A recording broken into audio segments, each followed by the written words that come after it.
All right, welcome back to another episode of Women in Music Wednesdays. I am one of your hosts, Ronnie Hill, along with my co-host, Bree Goodall.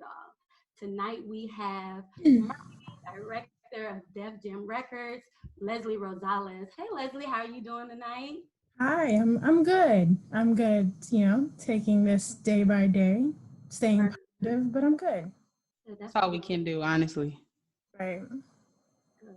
So this past weekend we had a special versus. We had our mothers, Erica Badu and Jill Scott. How did y'all tune in, and what did y'all think about it? I did tune in. I had a little Zoom party with a couple of my coworkers and we watched it together and drank. And it ran a little longer than we thought. I think it was like about 3 hours. So I was drinking some rosé wine for 3 hours.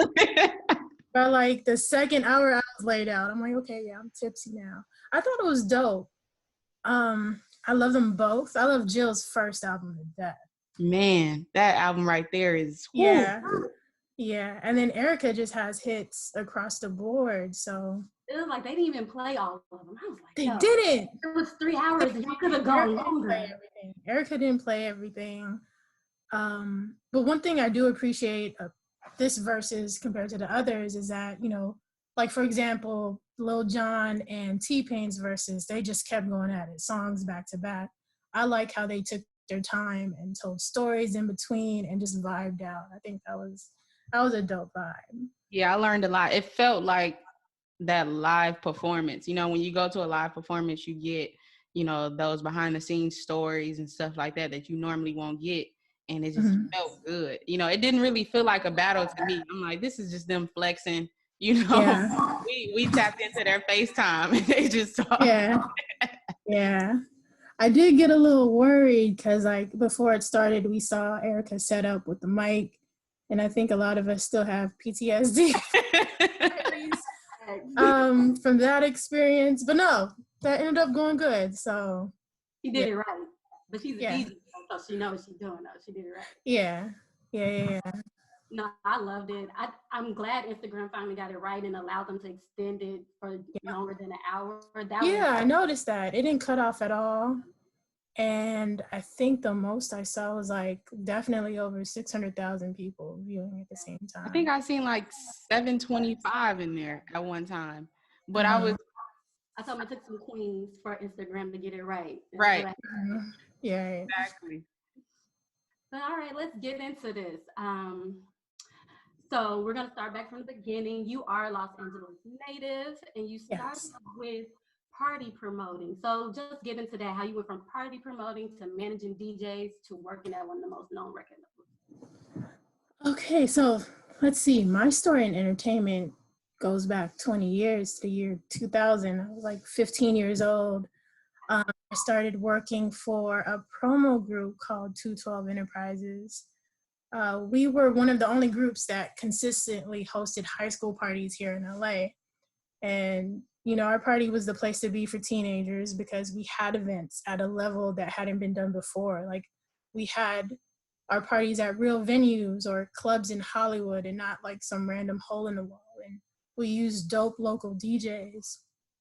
What was really different about we were made up of actual students. So the city of LA probably has like LA proper, we probably have like over 30 high schools within LA. So in our group, we had like the most popular students from the most popular high schools like Washington Prep, Crenshaw, Westchester, Hamilton, Inglewood.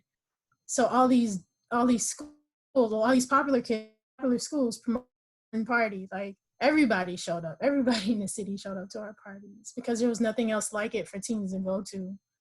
And we kept evolving. So as we grew up and started college, we started throwing college parties and we hosted fashion shows and concerts in LA.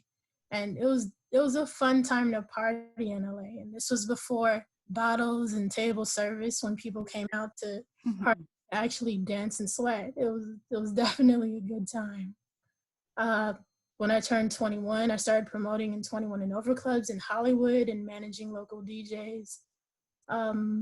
And that was kind of a hand-in-hand job. Like, I would promote at a club, and if they needed a DJ, well, I manage a DJ. So here you go, have my guy open up or close out the night. So I did that for about 3 or 4 years, and then I started working for Emagen Entertainment Group.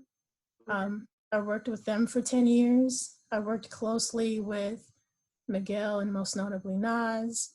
And within the 10 years, we had partnerships with other management companies like Atom Factory. And at that time, I worked with Lady Gaga and Toni Braxton through Atom Factory, and another company called C3 Presents, where I worked with the producers of Lollapalooza and Austin City Limits, so big music festivals. And then in 2017, I made a transition from working at management to working. I wanted to broaden my knowledge and expertise in music overall. So why not a label? There's a lot of moving parts in a label. So yeah, moved over to a label, moved to Def Jam, the most iconic hip hop label ever. So yeah. Now, at that point in time, did you know that essentially marketing, you know, and promotions and all of those things, they intertwine together at, you know, at a certain point? But did you know that this would kind of be the goal, you know, 10 years ago when you were working at Emagen? Nah, definitely not. I think my long-term goal was always to, well, let me take back that now. My long-term goal was always to keep working in music. Maybe like 10 years ago in the back of my head, I always thought that I would just work in management and just stick to that. But yeah, eventually 10 years later, I wanted to kind of branch out and learn more about different aspects of the music industry. Got you. So talk to us a little bit more about your time at Emagen Entertainment. You worked with Nas, Lady Gaga, Miguel, just to name a few. So give us some of the insight on your experience at Emagen Entertainment. Okay, so my overall experience was amazing, and the highlight of my 20s. I met a lot of people. I traveled the world. I went to every music festival and concert, and found myself in rooms and at tables that, you know, if I didn't work or if I wasn't doing what I was doing, I wouldn't even belong in that room, or I wouldn't have been at that table. I think people, especially on social media, people saw, you know, I did a lot of partying and I went out a lot, but people seldom saw the hard work and grind put behind and into an artist. Luckily, I was blessed to work with extremely talented artists and a group of men who held me up and respected me and supported me. Shout out to Anthony Soleil. He was amazing to work for. Appreciate him for trusting me and teaching me, always giving me great advice. I remember early on, he told me to always stay humble and hungry. And that thought never left me. Staying humble and hungry with everything I do, everywhere I go, every project I work on. You know, accepting my wins, but, you know, not really bragging and boasting too much about it, staying humble and staying hungry as if, I mean, that's the only way you're gonna get it. You can't get too comfortable. Right. You gotta go out and get it. You gotta be hungry. And another piece of advice that Anthony gave me, it's not even advice, it was a phrase that he told me. I think I was sad over a breakup or something. And this was like around 2010, when we were working with Atom Factory. So I was working with Nas and doing some stuff with Gaga. And he said, you work with a legend and the biggest artist in the world. How do you have any time to be sad about a man? He said that to me, and I'm like, you know, you're right. I'm doing things that are beyond what I would have ever imagined for myself. And if a man, you know, can't make me happy, then what am I doing wasting my time? Like, career-wise, I'm doing something amazing. So anything that can bring me down, I shouldn't even pay any attention to it. Don't give it none of your energy. Right. That's real. I like what you said about staying humble and hungry, but recognizing your successes. But I also think a lot of times a lot of women don't like Mm-hmm. don't horn enough. So how do you kind of like find a balance with that? Yeah, sometimes I'm conflicted with that. Like, I definitely celebrate my wins and count my blessings. But I do, I don't ever want to wanted to ever be someone who was conceited or too boastful about their wins. But, you know, to me, I feel like it's enough praising and being thankful for my wins, for just praying and thanking God. I feel like Amen. that's enough. Yeah. I'll throw an Instagram post here, Little flex. a little flex, but no, I'm cool. I'm chill. I'm just happy to be here. That's good. Good. Love your spirit.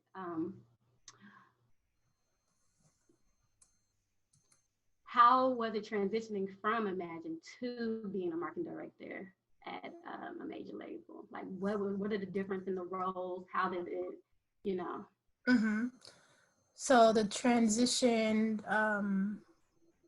going into Def Jam, that was in 2017. So earlier that year, I actually fell into a depression. Another breakup. Anthony told me years ago not to let that shit get to me, but it did. So I'll easily admit I was depressed over a breakup at the top of 2017. And, during that time, I just wanted change overall in my life. So I decided to transition from management to a label. And, that part was hard, especially working with Emagen for 10 years. For me, I felt I had that insecurity of, because I've been associated with Emagen and this artist for so long, would people care if I didn't work with him anymore?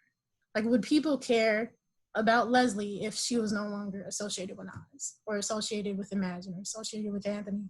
So I definitely had that thought and that fear and that insecurity of whether people would even care about me, because I wasn't associated with these big names that I've been associated with before. But, I let that insecurity and those bad thoughts overpower the work that I have put in the past 10 years. The fact that I've made all these connections. And how I ended up working at Def Jam, it was a casual conversation between me and this dope guy named Chris Atlas. He's now the head of urban at Warner Brothers. It was actually a casual conversation, and I told him, like, yo, I think I'm interested. I think I want to leave management and work at a label. And he was like, oh, okay. And then within that week, or maybe like 2 weeks later, he called me. He was like, hey, you still interested in transitioning? And I'm like, yeah, I am. And my interview process with Def Jam took about 3 months. I interviewed with 3 different people, and yeah, I ended up getting the offer in June. But just the transition from, so all of this is the first half of 2017. So me being depressed between January and a little bit into April, and then starting my process of interviewing with Def Jam, like from March to June, like I had this phase of depression, and then the depression and doubt. And then as time went on, I stopped doubting myself. Like, yo, Chris Atlas from Def Jam really just called me, and they're interested in me. Like, I just met with the CEO of Def Jam. He interviewed me and they loved me. And, that doubt started to dwindle away. You started to get out of your own way. Yeah. And then the actual transition of starting at Def Jam, that was easy. I was ready for it. My spirit was ready for it. I made the big move from LA to New York. And it was something that, by May, I was already mentally, physically, and spiritually preparing myself for a new role. So day one of the job, I was ready. Like, it was an easy transition once I was in it. It's very important that you touched on the topic, of depression, because a lot of us in our community, we deal with depression, but we may not even know that it's depression. So for you, you know, how could you give advice into telling someone, you know, who looks up to you or who's on this live what depression looks like and how to work your way out of that? Depression is, definitely sadness, feeling like you're in a dark sunken place and can't get out of it. At this time, I feel like everyone, like sad feelings of sadness and pain are natural human emotions. So we should never feel ashamed to feel that way or to even admit that we feel that way. And for me, what helped me is that I accepted help, because years before I wouldn't. I would just keep everything bottled in. I wouldn't share what I was feeling with anyone because I felt like I had to keep this persona that I was strong and I was okay and everything's happy and peachy clean. No. Like I talked to friends and I told them like what I was going through. And, for years before that, my friends would tell me like, yo, go see a therapist. And I would very standoffish, like, I'm not crazy. I don't need to see a therapist. Or once I said like, I could pray to God. I don't need to see a therapist. And my best friend Liz, she said, God gives us tools in life to help us ride through, and I should look as a therapist as a tool, just like how we look at doctors and lawyers as tools to guide us through life. So it takes more than prayer. We have to act ourselves along with the prayer. Mm-hmm. You have to put in the work. Yeah, so I saw a therapist that year, and that definitely helped me. I think that's so good that you said about the prayer and thinking if we pray that it'll just, erase everything that we're going through or we'll be able to get through. And I think a lot of people in our culture, they think that prayer and certain things will help. And not saying that it won't help, but sometimes you need somebody who is trained in the mind to kind of help you work out some things. They help you do the work. Like they don't do the work for you. You do the work to help you work it out for yourself. So I'm so glad that you touched on that. Yeah. And we pray for signs, and I can't ever say that I've actually heard God's voice, but sometimes God's voice comes in a form of someone else's voice. Yes, it does. Yes, it does. It is so that came to me, and in my times of sadness and depression, like that's what got me out.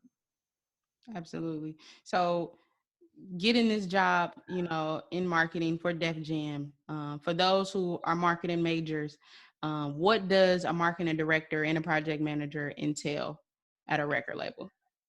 Okay. So marketing director is my title. Project manager is my role. So what a project manager does, we're basically the in-house manager for the artist within the label. We oversee an artist's project from beginning to end, whether they want to put out a song, a music video, a mixtape, or an album. And for newer artists, like I wanted to go to a label so I could help develop new artists.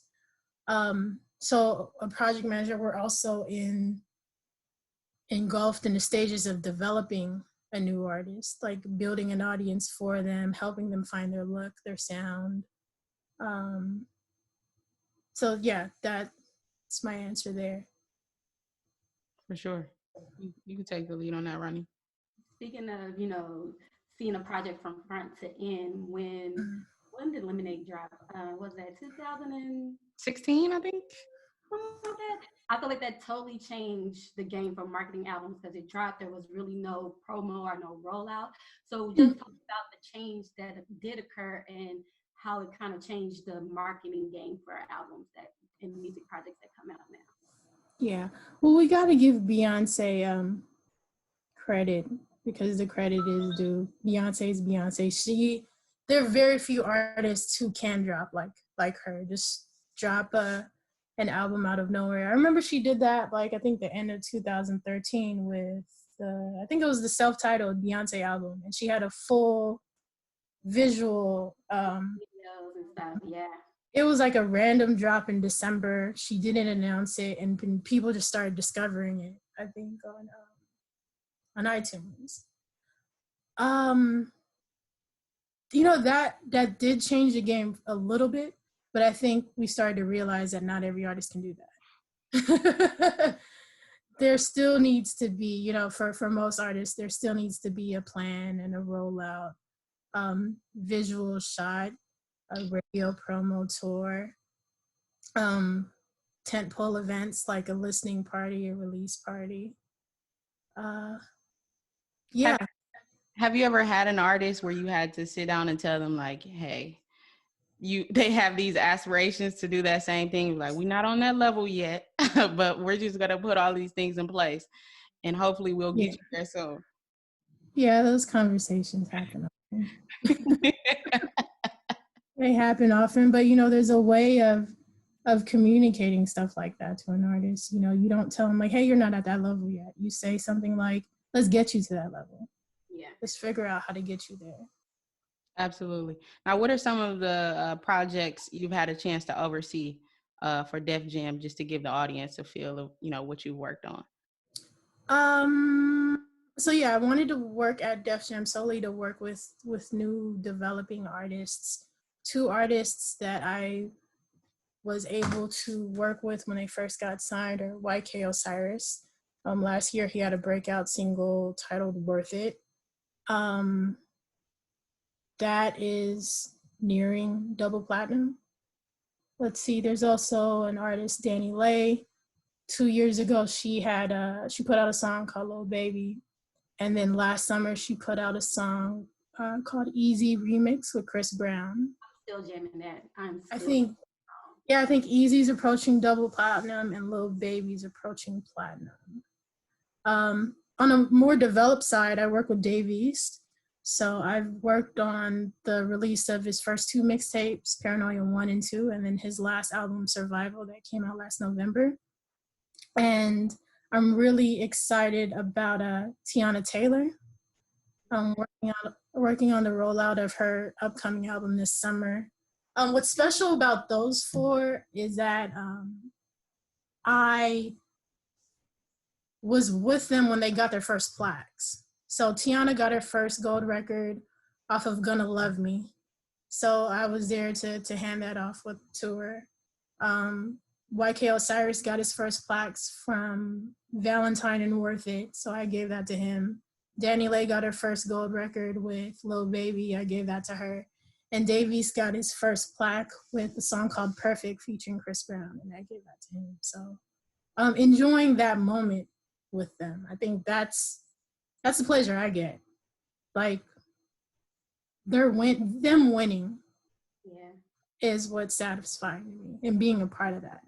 That's dope. Those are like your kids at this point. Like you've helped them grow and develop into what they are now. Yeah. So with more, say, regional artists, is it different to roll out their music and guess introducing them to a large and broader audience? And how do you take them from being a regional, more niche artist to being more of a large scale, broader, to introduce them to a large scale, broader audience? Mm-hmm. So every artist's plan is going to be different. With regional artists, what's important is that home is locked in already. Like, you shouldn't branch outside of home. If your home city isn't fucking with you, then you have no business leaving home till they're with you. We gotta think, because marketing is just broader than, of a plan or a couple events here and there. Marketing is even in the music. So like taking a regional artist and pairing them with a hot producer in the South or whoever's popping in the Midwest, doing features and collab songs, like that'll help you kind of reach a different region. Also, like, artists need to move around. Like, I know we're living in a digital world right now, and okay, I'm speaking pre-quarantine and pre-corona when we were able to go outside. Artists got to move around as far as, like, I have a New York artist who's always in Atlanta. He's in the South, and they really fuck with him real heavy because he's present there. They see him. He's tangible. He goes by the radio stations. He knows all the club promoters. So they're always down to book him when he's in town. And so he travels often, and he does that in the Midwest. He's done that on the West Coast. So yeah, there are definitely ways of breaking out of your own market, and it starts with, you know, working with different artists and just getting out there. When you talk about marketing different artists, what are the 3 key things that you should know about an artist to market them, especially in like 2020? The 3 key things. I think number 1, you should know who your artist is. Who are they? Who are they trying to be? What kind of music are they putting out? What's their goal? And what's their overall message in their music? 2, you should know who your audience is. Who are you marketing to? Who's consuming your artist's music? Who are their fans? 3 is figuring out what works. Like, for example, content-wise, like, what works? Like, do their fans like lyric videos? Do they like full videos? Do they like freestyle videos? And figuring out what works, and then once you figure that out, keep doing it. Nice. So, like, as far as keep doing it, like, don't change from the formula for that artist. I wouldn't say don't change the formula, but you now know what your foundation is. So you know what your audience likes now. So you keep giving them that. But at the same time, you're still able to grow and start giving them a little bit more of something else. But at least you start to learn, like, okay, they like this. Now let me try to do a little something else, but I'm still going to give them this, but I'm going to give them this now. And if this works, then I'm giving them this piece, and I'm going to try a little bit here. So growing, basically. Growing your audience and growing the content that you feed them. Do you think that there will be a change in marketing, you know, due to quarantine? Yeah, there has been. Artists can't move around. They can't go to radio stations. They can't tour. And, you know, that's hitting a lot of artists pretty hard. A lot of artists make their money out of touring and selling merch, selling tickets, club hostings. So it's definitely changed. Everyone's inside, and everything is digital. So there are a lot of like IG lives and live performances and Zoom listening parties and meetings. It's definitely changed. And, you know, I think the whole industry as a whole, you know, we're thinking of different new and innovative ways to keep our artists relevant during this time, and helping them figure out how to make money during this time as well. Yeah, so what are some creative ways that you've been able to kind of experience, like, okay, how can I get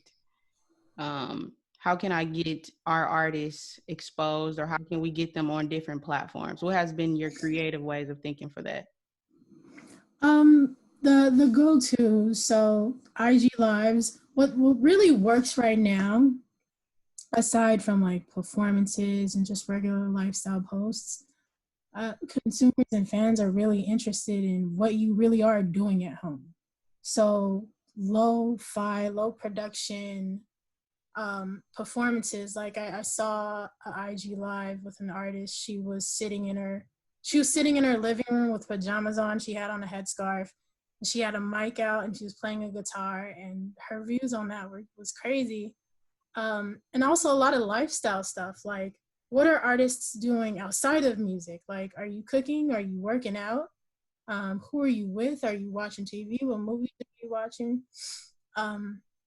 It goes beyond music now. I think now, you know, they say that everything that's going on now is the great equalizer, because we're all at home. Regardless of who you are, we're stuck at home. Mm-hmm. That kind of, it humanizes artists when people see that, oh, they're doing the same thing I'm doing. They're in their pajamas too and not doing shit. Okay, we're all equal. Right. Like, oh, I can see that she actually knows how to cook. Okay. Oh, that's what she looks like with no makeup on. Okay. Right. So you think that increases pretty much the following for that artist? Like, it makes them feel more humanized, as you said. How do you know, what if you have some artists, you know, who isn't really into that? How do you push them in that direction? Well, that's hard. It is hard. I've experienced that a little bit. All we can do is keep telling them what works right now. I mean, all we can ever do is equip people with the things they need to succeed, and it's up to them on whether or not they want to follow that advice. Sometimes we do have artists who I don't want to say rebellious, but who feel otherwise. But that's the best we can do. We just got to keep equipping them and keep telling them, like, hey, this is what's working. But it's up to you if you want to do it. But for real, we strongly suggest that you do this. But at the end of the day, it is an artist's, it's at their discretion on whether or not, they take our advice. Absolutely. Definitely understand. I'm going to switch gears just a little bit. You are of Filipino descent, and I just want to know, how do you bring that culture, your culture, to the music industry, and how has it directed your path within the music industry? Okay, so I grew up in South Central LA, which is a predominantly Black and Hispanic community. Like, I was always the only Asian in grade school. So I really didn't connect too much with my Filipino heritage growing up. But it was when I became an adult and I started traveling to the Philippines more and bonding with my mother and grandfather, just learning their story. Learning my grandfather's story, his highest level of education was, I think, like the 3rd or 4th grade. But then he ended up being a farmer, and he ended up being a politician, and then just someone very important in our town. And then my mother's story, the hard work that she also had to put in to come to the States. So, I learned so much about them and their story and just my culture, period. I think that what definitely drives me in music, in career, and basically anything I do is not wanting to disappoint them and not wanting their efforts seem like it was all for nothing because I didn't do anything with this life or opportunity. Like, I could be like one of my cousins who are in the Philippines and not have the same opportunities that I've had growing up my whole entire life. So not wanting to fail them. Yeah. Now, how did growing up in South Central in the 90s influence your love for music? 90s, LA 90s hip hop, man. That's a great time. It was a good time. I could just list so many artists: Ice Cube, Corrupt, Snoop, Tupac, Warren G, West Side Connection, Dog Pound, Dr. Dre. So many dope artists in the LA. So in the 90s, that was the era that birthed gangster rap.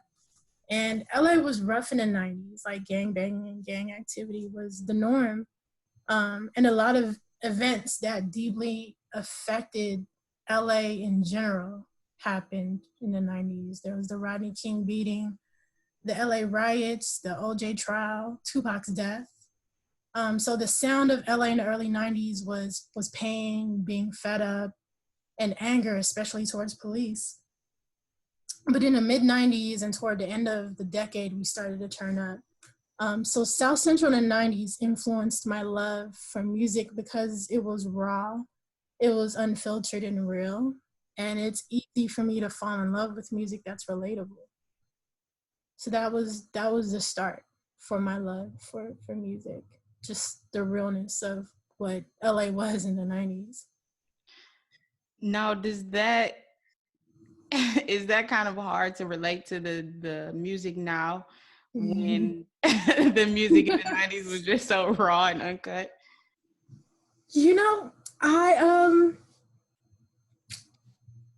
Music and hip hop is like my child. No matter how it grows and evolves and ends up being, I still love it. I'll still accept it. I may not understand everything, may not everything, but I still have a love for it.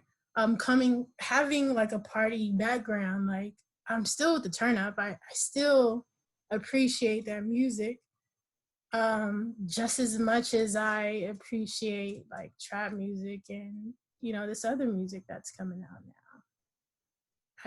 I still appreciate it for what it is. There's still some gems in there. We still have artists with substance, and I appreciate them just as well. Yeah, I think it's about finding that balance, right? Like listening to a J. Cole, but also being able to listen to a future, when you're going out and stuff like that. Just finding that balance for you. That's Yep. important. Yep. Very important. A time and a place for different Yep. music. A time and a place. Yep. Absolutely. Yeah. So, moving on, switching to another direction. How important is higher education? How important was higher education in your pursuit of your career aspirations? And do you believe that you need higher education to be in the music industry? Mm-hmm. So, at the time, higher education was extremely important, especially to my mother. Coming from a Filipino background, like that is the definition of success. You going to college, you getting your degree, and you ending up being a nurse or a teacher or an accountant. My cousins who work in that field, you guys are doing amazing. But that just so I went to school for business management with an emphasis in marketing. Back then, Washington Mutual had the funniest commercials.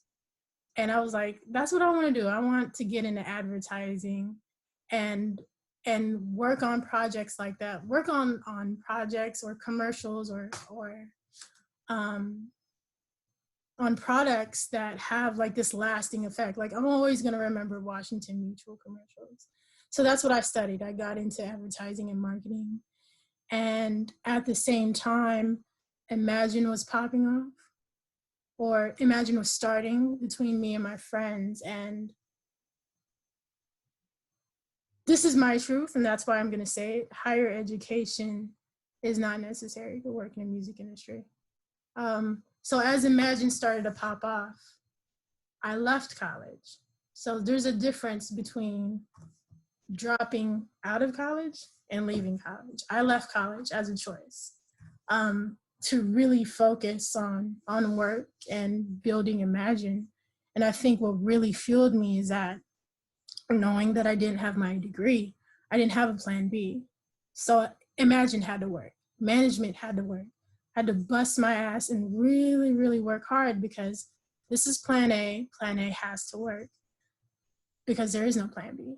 I'm sure you had to prove that to your parents as well, though, right? Oh, absolutely.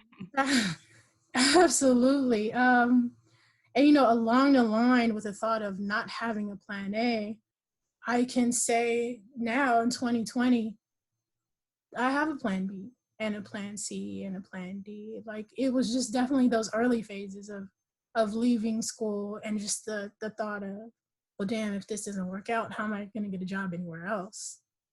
But, it was experience and just skill that held me over. There's no college class, no online course, no book you can really read to prepare you for the music industry. It's just something you have to, once you get in, you're thrown in the fire and you learn as you go. It's so funny that was your answer, because when I was coming up with the question and we were discussing it, I was like, well, some people go to college, but they don't finish because they're done. You know what I mean? Like they've gotten everything they can get from college, but now it's time for them to actually go in the real world and make what they have learned happen. Yeah. And I went to college for 2 years, and I had like basic classes like intro to business, business communications, psychology, and I did well in those classes. And I think I'll for sure give credit to those classes and courses that, helped me with my business mindset, for sure give them credit for that. But everything else, like, it's music, especially in hip hop, it's a mix of, it's business sense, it's common sense, and it's street sense, really street sense. And just being aware of urban culture and really living it. I think that's the difference. There are people who work in urban culture, and there are people who really live it. Mm. And you could tell who those people are sometimes. Yeah, that's a topic within itself. It is. But you touched on something that's pretty prominent in our community, our culture, with your parents or your family not agreeing with the career path that you're taking, right? So how or what would you tell those who are experiencing the same thing about just wanting to walk out on faith and trusting their own gut? You said it right there. Walk in your own faith. That's what I did. It was a lot of factors, like not having a plan B, and pursuing what I when I think about music, my career in music, I don't have a job. This is my lifestyle. Working at Def Jam is my lifestyle. When I was managing artists and touring and traveling, that was my lifestyle. I never thought of it as a job. And at the end of the day, that's really what the goal is, to work but not feel like you're working, and to do what you love with the people you love, with something you love. I love music to death. I really don't see myself doing anything else. So when it came time to telling my mother that I didn't want to go back to college, that was definitely a crazy time. She was like, "What? Why are you out so late?" And at that time I was still promoting too. She was like, "All you do is go to the club. You don't do anything else. What are you gonna do with your life?" It was definitely a hard time, like trying to get my mother on board with that. But as years went by and she started to actually see things, and like now that these artists come home and talk about, she sees them on TV and she's like, "Oh, well, maybe you are, kind of doing something." I, It was definitely tough, but like if your heart is in it, stay in there. And there will be people who not try to negatively discourage you, but who may say some words like maybe they don't believe in you, but the biggest thing is believing in yourself. You Uh, have to. You have yeah, to believe it with confidence.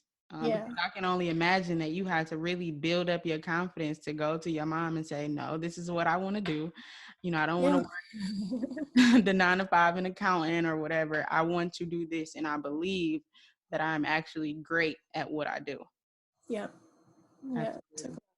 What would you say to somebody out there who is working on believing in themselves more? They might not be all the way there with believing in their talents and their purpose and what they want to do in the future. It's so easy to just say these things like believe in yourself, believe in God, have faith.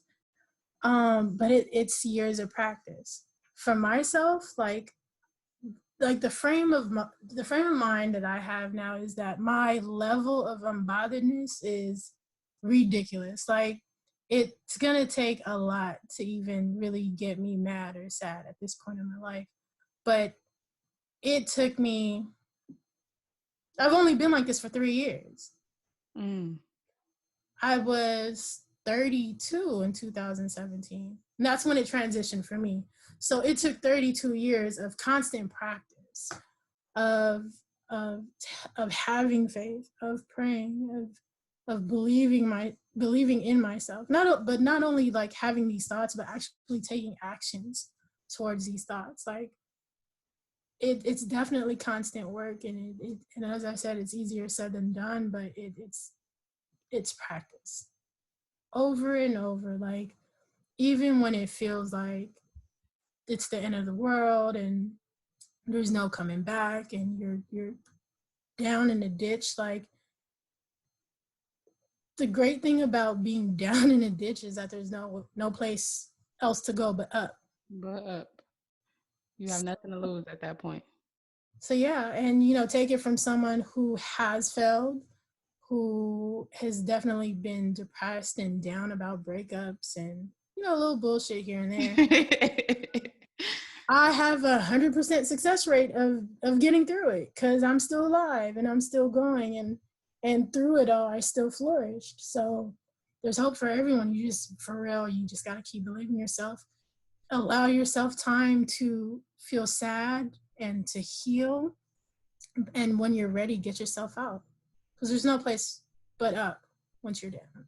Of course, of course. So you seem to be very inspirational from this conversation that we're having. So I was looking on your website and I seen a very touching quote where you said, "I just want to change the world, get the kids out the hood, help the homeless, inspire folks, work with dope artists, and marry someone amazing."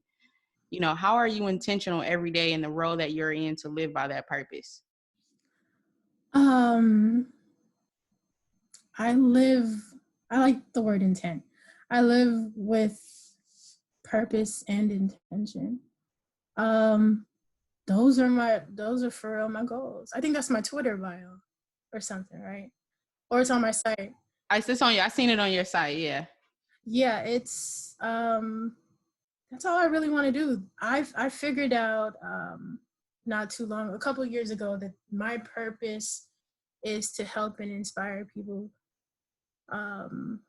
Whether it's and in that phrase, I've actually done those things. Like, I just want to get kids out the hood. I'm from the hood, and I got out. And like maybe 13 years ago, I used to volunteer at my old high school. We have a real strong performing arts program. So I went back and volunteered some time with the program, and I took a couple students under my wing. And all that mattered to me was that they made it out.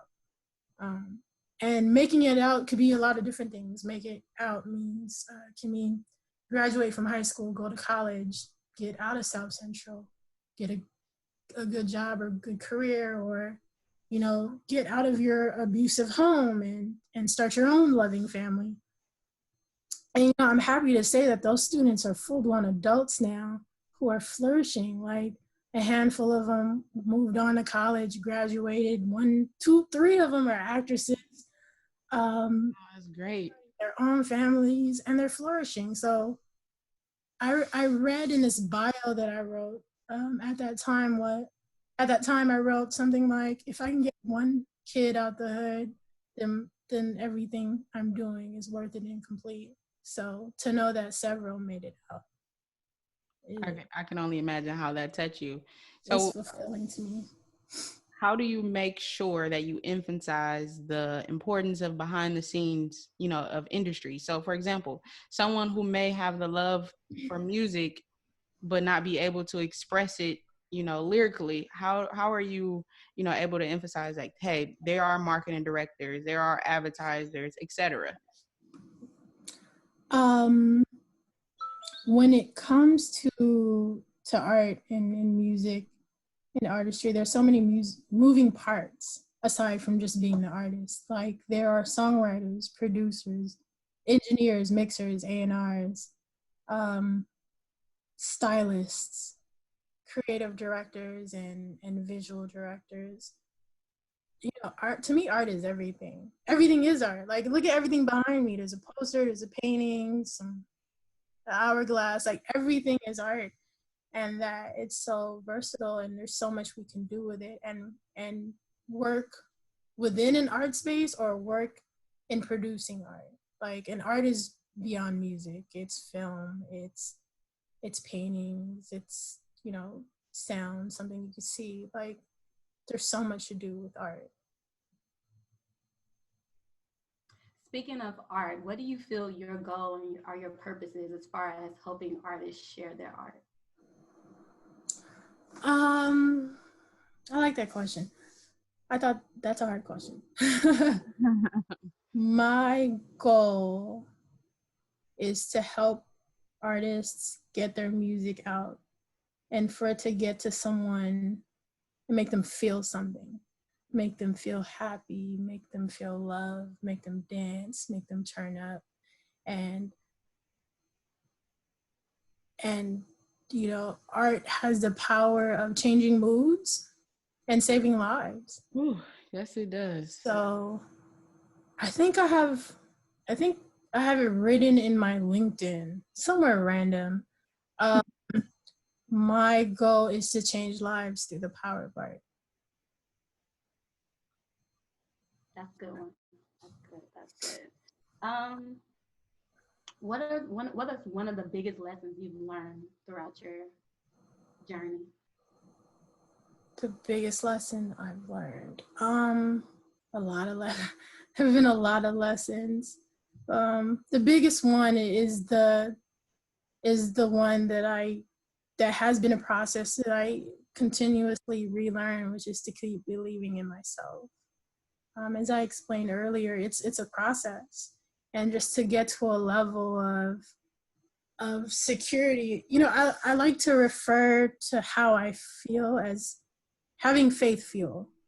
Right now, my faith fuel stays on full, like, and I've definitely had my moments where I felt like it was empty, and those were the times where my dark, depressed times. But keeping my faith fuel on full, and that just happens that happens through prayer. That happens through doing the things that I like to do that make me happy.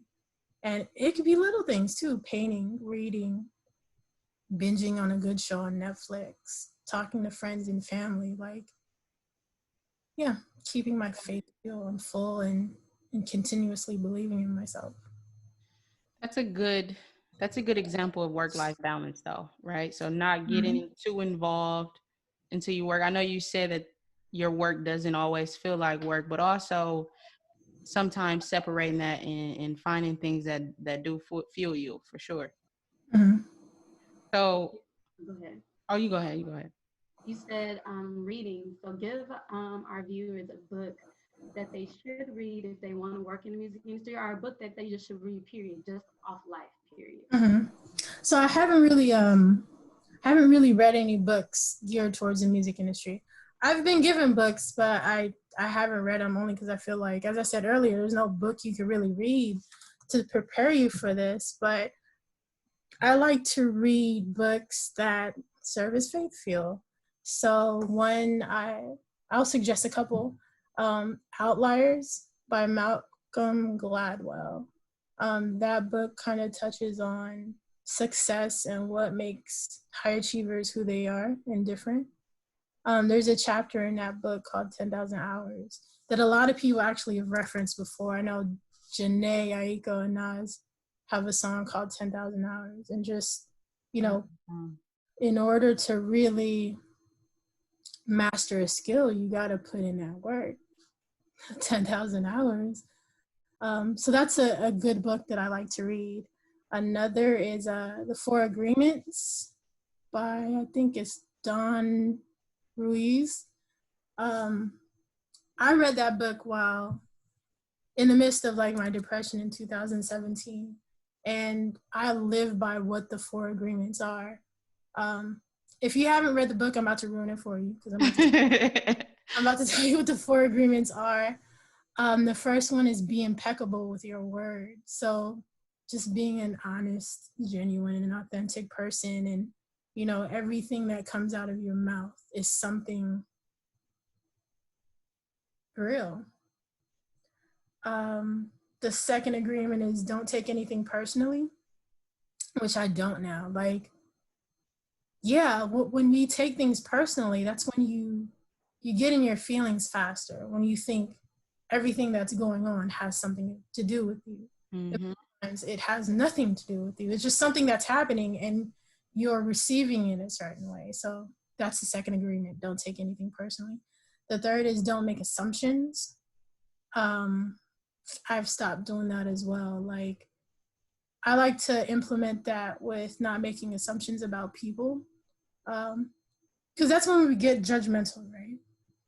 And, I just let people show me who they really are. Instead of having preconceived notions about them, I let them show me who they are. And, in time, the truth will reveal itself. And then the last agreement is always do your best. And I just live by that. Everything I do, I'm just always going to do my best and put my best foot forward. Put it in that work. I'm actually reading that book now, and it hit. Fun. The Four Agreements. Oh, did I ruin it for you? I'm sorry. No, I think I'm on the fourth one. But what hit me the most was taking it personal. because I do take things personal so much, or I believe that everything is a principle. And I know that stepping away from that, my life would just be so much easier. It'd be so much easier. And I wouldn't have to worry about, something someone said or how they said it or whatever, like leaving it to them and say, okay, that's their own issues, but I'm going to be okay. And I'm just going to handle what I have going on over here. So I definitely think that book is phenomenal. Yeah. And the don't take it personal part is really something that takes a lot of practice in trying to instill in yourself. But once you get through that threshold of really not taking things personally, like it's a great space to be in. It definitely is. It definitely is. So we're going to end this off with the last and final question. Okay. That we like to ask everyone. What do you want your legacy to be? I want my legacy to be that I was a selfless person and that I helped and inspired people. And the quote that I have in LinkedIn, that I changed people's lives through the power of art, whether it's music, paintings, any form of art, that I do that for people. Well, there you have it, folks. Thank you so much, Leslie, for joining us tonight.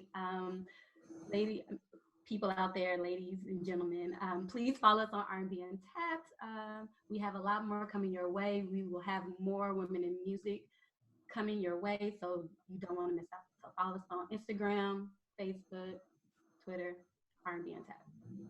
Yeah, and Leslie, how can everyone find you? My name is my brand. On Instagram and Twitter, it's Leslie Rosales, and then my site is leslierosales.com. All right, there you have it, folks. Thank everyone for tuning in. You are now tapped into RnBuntapped.